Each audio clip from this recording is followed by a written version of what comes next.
السلام علیکم پیارے ناظرین، گولڈن وائس سٹوری میں خوش آمدید۔ جس حویلی کے آئینی گیٹ سے ایک بیوہ کو اس کے 2 یتیم بچوں کے ساتھ منحوس کہہ کر دھکے دے کر نکالا گیا تھا، ٹھیک 10 سال بعد اسی حویلی کی نیلامی کے وقت ایک ایسی چمچماتی گاڑی آ کر رکی جس نے سب کے ہوش اڑا دیے۔ جب اس گاڑی سے وہی بے بس مریم اتری تو اس کے ہاتھ میں خیرات کا پیالہ نہیں بلکہ اسی حویلی کے مالکانہ حقوق کی فائل تھی۔ آخر ایک سلائی مشین سے شروع ہونے والا سفر شہر کے سب سے بڑے ٹیکسٹائل یونٹ تک کیسے پہنچا، اور مریم نے اپنے ظالم سسرال سے بدلہ لینے کے لیے کون سا انوکھا طریقہ اپنایا، یہ کہانی آپ کو خون کے آنسو رلا دے گی اور جینے کا حوصلہ بھی دے گی۔ کہانی شروع کرنے سے پہلے گزارش ہے کہ اگر آپ چینل پر نئے ہیں تو چینل کو سبسکرائب کر لیں اور کمنٹ کر کے یہ ضرور بتائیں کہ آج کی کہانی آپ کو کیسی لگی ہے۔ اب چلتے ہیں کہانی کی طرف۔ شہر کے ایک درمیانے درجے کے فلائٹ میں جہاں کبھی کہکے گونجتے تھے، آج وہاں کی ہواؤں میں سوگ اور خاموشی کا ڈیرا تھا۔ مریم، جس کی شادی کو 7 سال ہو چکے تھے، اپنے شوہر عدیل کے ساتھ یہاں ایک آزاد اور خوشحال زندگی گزار رہی تھی۔ عدیل ایک نجی کمپنی میں مینیجر تھا اور اس نے اپنی محنت سے یہ چھوٹا سا گھر خریدا تھا تاکہ وہ اپنی بیوی اور 2 بچوں حمزہ اور آئلہ کو ایک پرسکون ماحول دے سکے۔ عدیل کی ہارٹ اٹیک سے اچانک وفات نے مریم کے پیروں تلے سے زمین نکال دی تھی۔ عدت کے ایام مریم نے اسی فلیٹ میں تنہائی اور آنسوؤں کے ساتھ گزارے، اس امید میں کہ عدیل کے گھر والے جو اس کے دکھ میں برابر کے شریک تھے اب اس کا اور بچوں کا سہارا بنیں گے۔ عدت ختم ہونے کے 1 ہفتہ بعد مریم نے ہمت جمع کی اور فیصلہ کیا کہ وہ بچوں کو لے کر اپنے سسرال جائے گی تاکہ دادا دادی کے سائے میں بچوں کا دل بہل سکے۔ اس نے اپنا ضروری سامان پیک کیا اور ٹیکسی لے کر اپنے سسرال الاشرف منزل پہنچی۔ وہاں پہنچ کر مریم نے دیکھا کہ حویلی کا بڑا آئینی گیٹ بند تھا۔ اس نے گھنٹی بجائی تو اس کا دیور کامران باہر نکلا۔ اس کے چہرے پر وہ ہمدردی نہیں تھی جو جنازے کے دن تھی۔ کامران بھائی، دروازہ کھولو، میں بچوں کو لے کر آئی ہوں، مریم نے دھیمے لہجے میں کہا۔ کامران نے گیٹ کے پٹ کے پیچھے سے ہی کھڑے ہو کر سرد لہجے میں جواب دیا، بھابی معذرت، لیکن ابا جان اور اماں کا فیصلہ ہے کہ آپ کا یہاں آنا ٹھیک نہیں۔ مریم کو لگا جیسے کسی نے اس کے سینے پر پتھر رکھ دیا ہو۔ کیا مطلب؟ یہ عدیل کا گھر ہے، ان بچوں کا گھر ہے۔ اسی وقت اندر سے اس کے سسر اشرف صاحب کی آواز آئی۔ وہ برآمدے میں کھڑے تھے مگر گیٹ تک نہیں آئے۔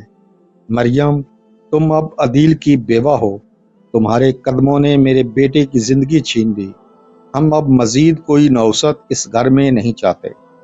تمہارا اپنا فلیٹ ہے، وہیں رہو اور اپنی زندگی گزارو، ہمارے بیٹے کی کمائی پر اب تمہارا کوئی حق نہیں، کیونکہ جائیداد کی تقسیم میں تمہارا حصہ بنتا ہی نہیں۔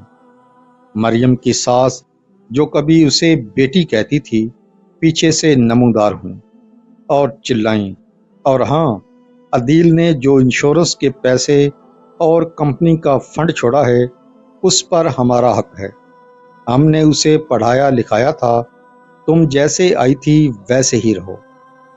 گیٹ ایک جھٹکے سے بند ہو گیا اور مریم اپنے 2 بچوں کے ساتھ سڑک پر کھڑی رہ گئی۔ اس کے اپنوں نے اسے اس وقت دھتکارا جب اسے سب سے زیادہ سہارے کی ضرورت تھی۔ مریم واپس اپنے فلیٹ پر آ گئی مگر یہاں بھی سکون نہیں تھا۔ عدیل کی وفات کے بعد گھر کے اخراجات چلانا ناممکن ہو رہا تھا۔ بینک اکاؤنٹ منجمد ہو چکے تھے کیونکہ سسرال والوں نے قانونی کارروائی شروع کر دی تھی۔ ایک ماہ گزرتے گزرتے نوبت فاقوں تک پہنچ گئی۔ حمزہ جو 6 سال کا تھا، جب بھوک سے روتا تو مریم کا کلیجہ منہ کو آتا۔ اس نے اپنی چند بچی کچی جیولری بیچ کر کچھ عرصہ گزارا، مگر وہ بھی ختم ہو گئی۔ ایک رات جب گھر میں بجلی نہیں تھی اور بچے اندھیرے میں سہمے ہوئے تھے، مریم نے فیصلہ کیا کہ وہ روئے گی نہیں بلکہ لڑے گی۔ مریم نے اپنی پرانی سلائی مشین نکالی۔ شادی سے پہلے اسے کپڑے ڈیزائن کرنے کا بہت شوق تھا۔ اس نے محلے کی عورتوں کے کپڑے معمولی اجرت پر سینا شروع کیے۔ شروع میں لوگ اسے بیوہ سمجھ کر ترس کھاتے اور کام دیتے، مگر جلد ہی انہیں احساس ہوا کہ مریم کے ہاتھ میں جادو ہے۔ اس کے ڈیزائن کیے ہوئے جوڑے عام درزیوں سے بالکل مختلف تھے۔ مریم نے ہمت کر کے شہر کی ایک بڑی مارکیٹ کے ہول سیلر سے رابطہ کیا اور اسے اپنے ڈیزائن دکھائے۔ اس نے مریم کو کچھ کپڑے دیے کہ وہ ان پر کڑھائی اور ڈیزائننگ کر کے دکھائے۔ مریم نے راتوں کی نیند حرام کر دی اور ایسے شاہکار تیار کیے کہ دکاندار نے اسے ایک بڑا آرڈر دے دیا۔ 3 سال بیت گئے۔ مریم اب صرف ایک درزن نہیں تھی، اس نے اپنے فلیٹ کے 2 کمروں کو ایک چھوٹی سی ورکشاپ میں بدل دیا تھا۔ اس نے اپنے ساتھ ان عورتوں کو ملایا جن کے شوہر انہیں چھوڑ چکے تھے یا وہ بیوہ تھیں۔ مریم نے اپنے برانڈ کا نام عزم مریم رکھا۔ اس کی محنت کا پھل ملنا شروع ہو گیا۔ سوشل میڈیا کے دور میں اس کے ڈیزائن وائرل ہو گئے۔ بڑے بڑے فیشن ہاؤسز اس کے ساتھ کام کرنے کی خواہش ظاہر کرنے لگے، مگر مریم نے اپنا راستہ خود بنانے کا فیصلہ کیا۔ اس نے ایک پرانی فیکٹری کرائے پر لی اور وہاں ایک جدید ٹیکسٹائل یونٹ لگایا۔ حمزہ اور عائلہ اب شہر کے بہترین اسکول میں پڑھ رہے تھے۔ مریم نے انہیں کبھی یہ محسوس نہیں ہونے دیا کہ ان کا باپ نہیں ہے، بلکہ اس نے انہیں ایک خوددار ماں کا عکس بنا دیا تھا۔ دوسری طرف الاشرف منزل میں اندھیرا چھا رہا تھا۔ کامران، جسے جائیداد کا بڑا حصہ ملا تھا، سٹے بازی اور فضول خرچی کا عادی ہو گیا۔ اس نے باپ کا کاروبار ڈبو دیا اور حویلی پر بھاری قرضے لے لیے۔ اشرف صاحب فالج کا شکار ہو گئے اور ان کی بیگم دن بھر اپنے بیٹے اور بہوؤں کے تانے سہتی تھی۔ عدیل کی انشورنس کے جو پیسے انہیں نے مریم سے چھینے تھے، وہ بیماریوں اور مقدمات کی نظر ہو گئے۔ آخر کار نوبت یہاں تک پہنچی کہ بینک نے حویلی کی نیلامی کا اشتہار دے دیا۔ حویلی کی نیلامی کا دن تھا۔ اشرف صاحب ویل چیئر پر بیٹھے حسرت بھری نظروں سے اپنے آباء و اجداد کی نشانی کو بکتا دیکھ رہے تھے۔ کامران سر جھکائے کھڑا تھا کیونکہ بولی لگانے والے بہت کم تھے۔ اچانک ایک کالے رنگ کی چمچماتی گاڑی حویلی کے سامنے آ کر رکی۔ اس میں سے ایک پروقار خاتون اتری جس نے سیاہ رنگ کا عبایا پہنا ہوا تھا اور اس کی آنکھوں میں ایک عجیب سا اطمینان تھا۔ اس کے ساتھ 2 خوبصورت بچے تھے، ایک 13 سال کا لڑکا اور 11 سال کی لڑکی۔ اشرف صاحب کی نظریں ان پر پڑیں تو ان کا دل زور سے دھڑکا۔ حمزہ، عائلہ، وہ لرزتی آواز میں بولے۔ خاتون نے آگے بڑھ کر نیلامی کرنے والے افسر کو ایک فائل تھمائی۔ میں نے اس حویلی کی تمام واجبات ادا کر دیے ہیں اور یہ اب میری ملکیت ہے۔ یہ مریم تھی، وہی مریم جسے 10 سال پہلے اسی گیٹ سے دھکا دے کر نکالا گیا تھا۔ مریم اشرف صاحب کے سامنے آ کر کھڑی ہو گئی۔ ابا جی، پہچانا؟ میں وہی منحوس بہو ہوں جس کے قدموں نے اس گھر کو تباہ کر دیا تھا۔ ایسا ہی کہا تھا نا آپ نے؟ اشرف صاحب کی آنکھوں سے آنسو جاری ہو گئے۔ وہ بولنا چاہتے تھے مگر زبان ساتھ نہیں دے رہی تھی۔ کامران نے شرمندگی سے نظریں جھکا لی۔ مریم بیٹی، ہمیں معاف کر دو۔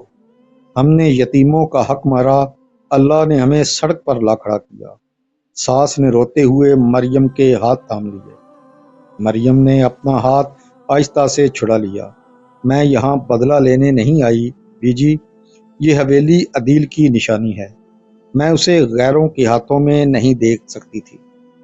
آپ لوگ یہاں رہ سکتے ہیں کیونکہ اسلام مجھے یہ نہیں سکھاتا کہ میں اپنے بڑوں کو سڑک پر چھوڑ دوں، لیکن یاد رکھیے گا اب اس گھر کا نام الاشرف منزل نہیں بلکہ عزم مریم یتیم خانہ ہوگا۔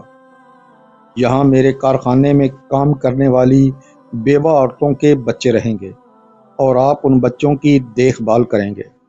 شاید اس طرح آپ کا ضمیر کچھ ہلکا ہو سکے۔ حمزہ اور عائلہ اپنے دادا دادی کے پاس گئے، مگر ان کی آنکھوں میں وہ اپنائیت نہیں تھی جو بچپن میں ہونی چاہیے تھی۔ وہ اپنی ماں کی تربیت کا نمونہ تھے، باوقار اور مضبوط۔ مریم نے حویلی کے گیٹ پر ایک بڑی تختی لکھوائی جس پر لکھا تھا، کامیابی کا رستہ صبر اور محنت سے گزرتا ہے۔ شام کے وقت مریم اسی برآمدے میں کھڑی تھی جہاں سے اسے دھتکارا گیا تھا۔ اس نے آسمان کی طرف دیکھا اور ایک لمبا سانس لیا۔ اسے احساس ہوا کہ عدیل کی وفات کے بعد اس کی علیحدگی ہی دراصل اس کی طاقت بنی تھی۔ اگر وہ اسی گھر میں رہتی تو شاید کبھی اپنی صلاحیتوں کو نہ پہچان پاتی۔ حویلی اب دوبارہ آباد تھی، مگر اب وہاں جائیداد کی ہوس نہیں تھی بلکہ یتیموں کی دعائیں گونج رہی تھیں۔ مریم نے ثابت کر دیا کہ جس عورت کو معاشرہ بیوہ اور کمزور سمجھ کر دیوار سے لگا دیتا ہے، اگر وہ اللہ پر بھروسہ کر لے تو وہ پوری بساط پلٹنے کی طاقت رکھتی ہے۔ وقت گزرتا گیا، مریم کا نام اب ملک کے بڑے بزنس مینوں میں شمار ہوتا تھا۔ اس نے اپنی ساس اور سسر کی خدمت میں کوئی کسر نہ چھوڑی، مگر اس نے کبھی اپنی خودداری پر سمجھوتا نہیں کیا۔ حمزہ اب اپنی ماں کا بزنس سنبھال رہا تھا اور عائلہ ایک وکیل بن کر یتیموں کے حقوق کی جنگ لڑ رہی تھی۔ جس دہلیز نے مریم کو ٹھکرایا تھا، آج وہی دہلیز اس کے نام سے پہچانی جاتی تھی۔ یہ مریم کی جیت نہیں تھی، یہ اس صبر اور عزم کی جیت تھی جو ایک عورت کو کٹھن حالات میں بھی ٹوٹنے نہیں دیتا۔ اگر آپ کو یہ کہانی پسند آئی ہو تو گولڈن وائس سٹوری کو ضرور سبسکرائب کریں، کیونکہ یہاں آپ کو ایسی ہی دلچسپ، سبق آموز اور دل کو چھو لینے والی کہانیاں ملتی رہیں گی۔ اگلی ویڈیو تک کے لیے اپنے میزبان کو اجازت دیں۔ اللہ حافظ۔